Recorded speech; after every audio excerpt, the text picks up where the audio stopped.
بسم اللہ الرحمن الرحیم۔ السلام علیکم عزیز طلبہ و طالبات۔ آج ہم جماعت نہم کا پہلا سبق حمد پڑھیں گے۔ شاعر کا نام مظفر وارثی۔ آج ہم مظفر وارثی کا مکمل تعارف پڑھیں گے۔ نام مظفر وارثی، پورا نام مظفر حسین وارثی، پیدائش 23 دسمبر 1933 اور میرٹھ میں پیدا ہوئے تھے۔ انڈیا کا شہر ہے میرٹھ۔ آپ کی بک میں صرف 1933 لکھا ہوا ہے، تو یہ میں نے تفصیل آپ کو بتا دی ہے۔ وفات 28 جنوری 2011 میں ہوئی ان کی اور لاہور میں ہوئی۔ قومیت پاکستانی، پیشہ شاعر تھے، نعت گو تھے، نغمہ نگار تھے۔ ریڈیو میں بھی انہوں نے کام کیا، ٹی وی پر بھی اور فلم کے لیے بھی لکھتے رہے۔ ابتدائی زندگی، مظفر وارثی کی ابتدائی زندگی کے بارے میں پڑھیں گے۔ مظفر وارثی کا تعلق ایک علمی اور ادبی گھرانے سے تھا۔ ان کے والد سید احمد وارثی خود ایک ممتاز صوفی شاعر اور خطاط تھے۔ مظفر وارثی نے ادب کا ذوق سے مراد شوق گھر ہی سے حاصل کیا۔ تقسیم ہند کے بعد وہ پاکستان ہجرت کر آئے اور لاہور میں سکونت رہائش اختیار کی۔ اب ہم پڑھیں گے مظفر وارثی کا تعارف۔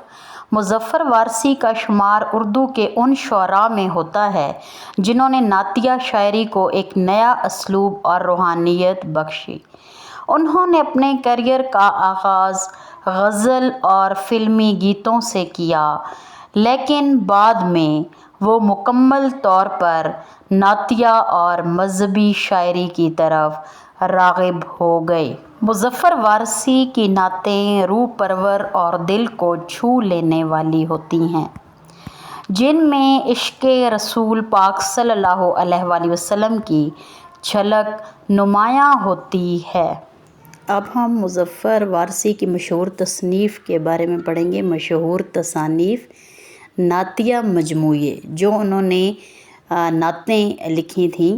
ماہِ تمام، نعتوں کے مجموعے لکھے تھے۔ ماہِ تمام، بیتاب، لامکاں سے آنے والے، ان کی نعت کلام پاک پڑھا جائے بار بار پڑھے اور وہی خدا ہے، جسے بعد میں نصرت فتح علی خان نے پڑھا، گایا یا پڑھا۔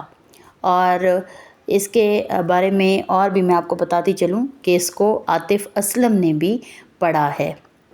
بے حد مشہور ہوئیں اور مظفر وارثی نعتیہ اور حمدیہ کلام کی وجہ سے انہوں نے بے حد شہرت حاصل کی تھی۔ اعزازات، حکومت پاکستان نے مظفر وارثی کو تمغہ امتیاز سے نوازا۔